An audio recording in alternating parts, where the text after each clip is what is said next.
Casimiro na-recognize muli, cancel laban ni Martin, Mindoro nagkomento. Ito nga't pag-usapan natin, pero bago ang lahat, pakisubscribe po ng channel ko. Huwag niyo na rin kalimutan i-click ang notification bell para lagi kayong una sa balita. Pag-usapan nga po natin mga kaboxing, undefeated prospect Pinoy boxer na si Weljon Mindoro ay tila naawa sa sinapit po ni dating Pangulong Rodrigo Duterte.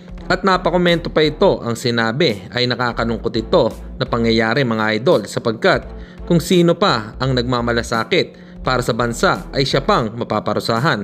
Mas marami ang nagmamahal sa iyo, Tatay Digong. Samantalang laban ni Carl James Martin at si Jose El General San Martin ay hindi na po matutuloy sa March 22. Cancel na po ang laban nilang dalawa. Nagkaroon daw di umano ng problema sa kampo ni San Martin. Reschedule na lang daw nila ulit ang laban sa April.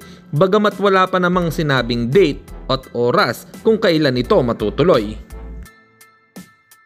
At sa kabilang balita naman tayo mga kaboxing, former 3 Division World Champion Janrel Cuadro Alas Casimiro ay pag-usapan nga po natin ang ranking nito. Good news nga po dahil lumangat ito sa WBC ranking. Kung dati ay nasa number 12 spot ito, ngayon nga po ay nasa top 10 na ito.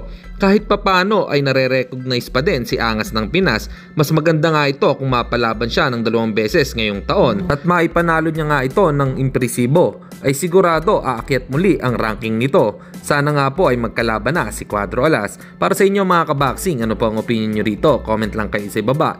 Hanggang dito na lang muna ang ating balita. Dito na lang ang aking boxing news report. Babu!